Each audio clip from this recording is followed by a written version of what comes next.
Собрались?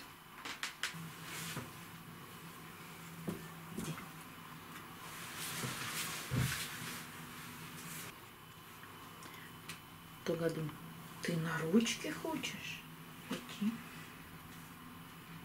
Это не было. Это случай один раз, его нельзя не показать. Это случилось, Один раз на миллион. Да, Лаки? Лакуся, ты моя маленькая. Я даже не знаю, что сказать. Я не знаю. Такого еще никогда не было. Ну, по крайней мере, во время съемки. Все, Лакусь, ну ты умница, ты садишься, и мы с тобой сейчас будем рассказывать. Нет? Лакусь. Лакусенька. Ну ты же такая тугодумка, что с тобой снимать видео, ну просто тяжело. Ладно. Ну, хорошо. Вот так. Добрый день, друзья. Сегодня, что у нас, четверг? Какое сегодня число? Добрый день, друзья. Сегодня 18 мая. А вчера мы снимали поставку в Леруа Мерлен. Я такой поставки не видела, ну не знаю, наверное, больше года, а может быть и вообще не видела. Такое количество биглипов, которые привезли, но это что-то невероятное. Ссылку на видео о поставке я оставлю в правом верхнем углу экрана, оно уже вышло. Да, конечно, не все названия я знаю.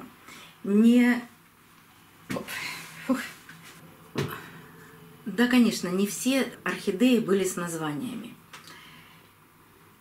И я приобрела не биглип. Основная часть биглипов у меня таких есть.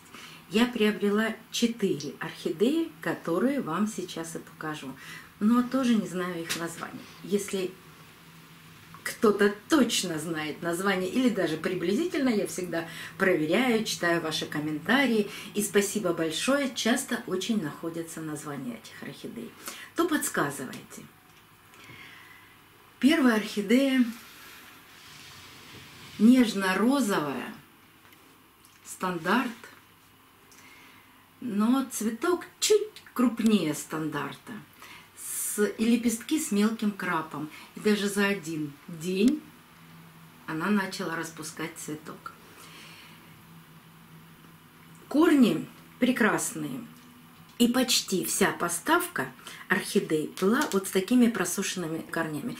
Да, у биглипов всегда корни очень плохие, но у стандартов были великолепные корни, да и стандарты были прекрасные.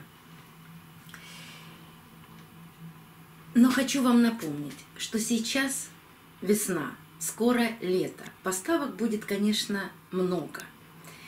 И если я зимой всегда вам объясняю, что вы упаковываете орхидею в магазине, потом какое-то время находитесь на улице. Я знаю, что даже в регионах, где очень холодно, то есть большие минусовые температуры, орхолюбители, орхозависимые даже не покупают орхидеи. Довести орхидею домой, когда минус 20, это очень сложно. Можно заморозить орхидею.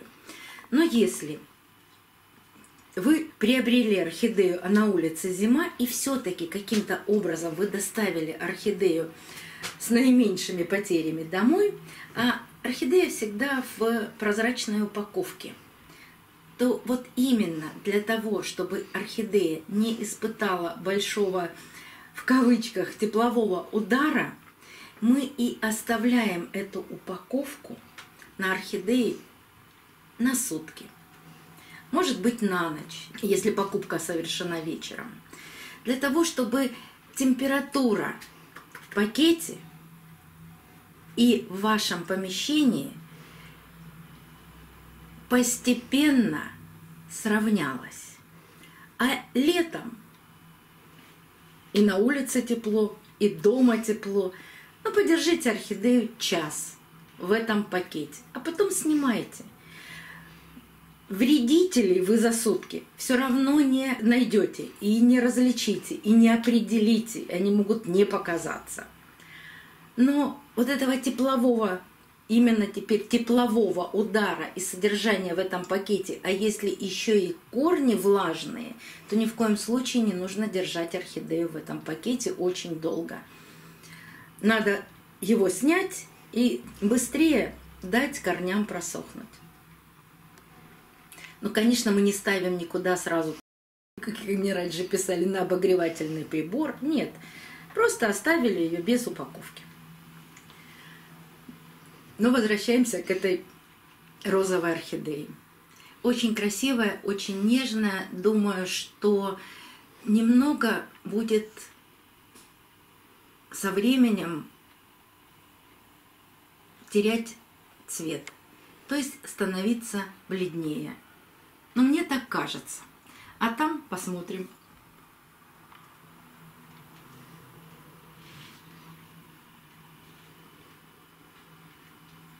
Как всегда, люблю желтые орхидеи.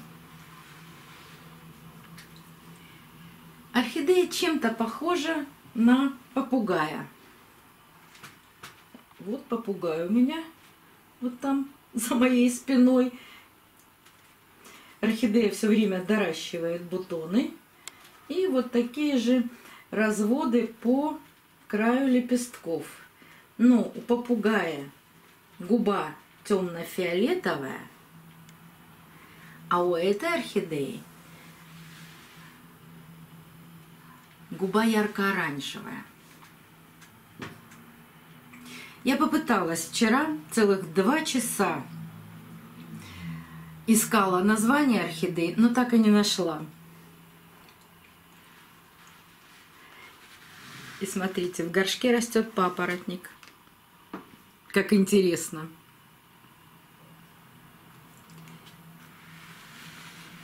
Кстати, попугай, он действительно становится бледный-бледный, распускается очень яркий. Вот этот последний цветок, который распустился, и тоже потерял цвет.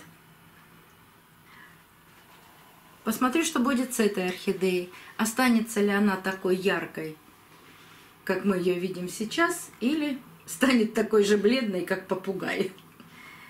Корни есть в горшке. Может быть, их не так много, как у первой орхидеи, но они есть. Еще одна орхидея. Вот с этой орхидеей я встречаюсь всего 2-й раз в жизни. И первый раз, когда я ее видела в поставках, она мне запомнилась. Вот не всегда бывает так, что посмотрел на орхидею, она чем-то привлекла внимание, но еще и привлекла внимание тем, что название на горшке было. Это была поставка от GMP, и она называлась Клеопатра 2. Вот там наверху, на полке, цветет Клеопатра 1. Ну, Клеопатра, которая, наверное, есть у многих.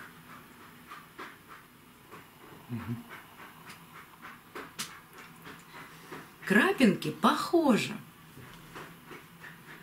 Но губа тоже другая. Но почему-то мне это запомнилось. И когда я ее вчера увидела, я не могла пройти мимо.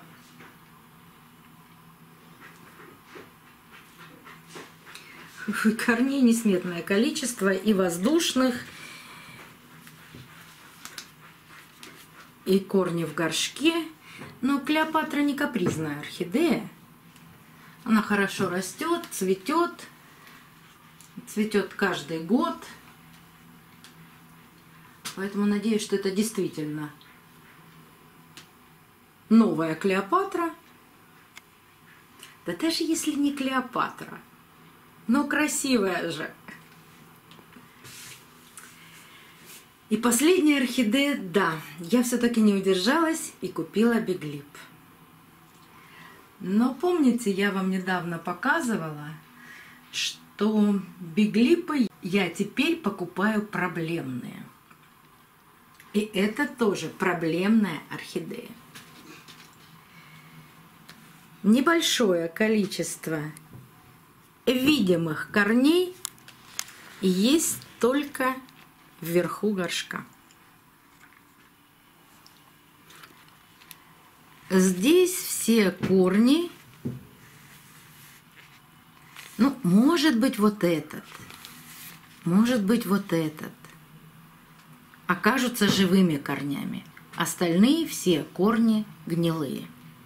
Орхидея молодая. Видно по листьям, что она совсем молоденькая. Но здесь есть какие-то желтые, вот с этой стороны пятна. С другой стороны есть фиолетовость на листике. Это может ничего не значить. Может быть, эта орхидея скрещена с какой-то темной фиолетовой орхидеей. Это может быть пигментация. На листе есть вот такие, я просто сказала бы, выступы какие-то. Это тоже могут быть и генетические отклонения, и применение гормонов. Здесь тоже сверху такой есть какой-то нарост небольшой. Так что наблюдаем, спасаем, приобретаем опыт выращивания таких орхидей и в спасении таких орхидей. Был такой опыт именно с биглипами. Орхидея легенда, очень красивый биглип. Вот так же корней не было, но сейчас и корни выросли, и детку орхидея дала, и пересадили мы ее с вами уже, и наблюдаем за этим великолепным биглипом. Не отрезаю цветонос, пока он цветущий, даже если у орхидеи нет корней. Если что-то не так, она сама быстро сбросит цветы. И обрезают цветонос до первой живой почки.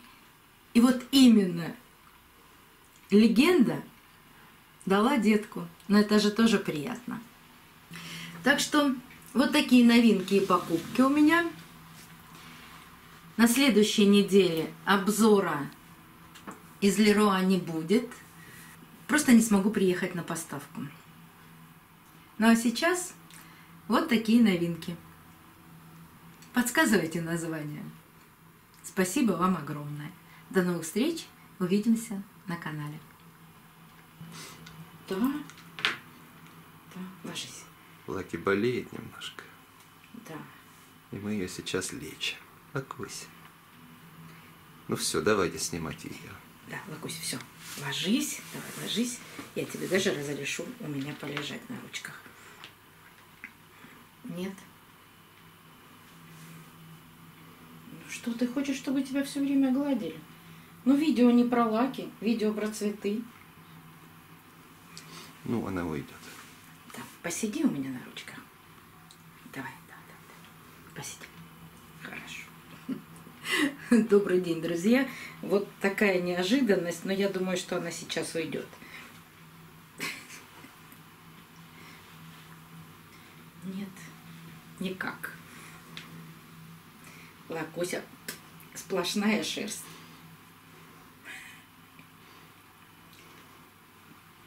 Давай ты завуютишься. Лаки, ну нельзя тебе 5 минут показывать. Мы цветы собирались показывать, а не тебя. Ложись. Все? Ну вырежешь половину, но это ужас. Начинаем. Да, она сейчас я только... Она начнет прыгать. Ну вот это что у меня тут? Хвост из-под руки. Хвостик, давай. Вот так. Садись. Садись, моя умница. Садись. Вот. Все. Вот. Нет.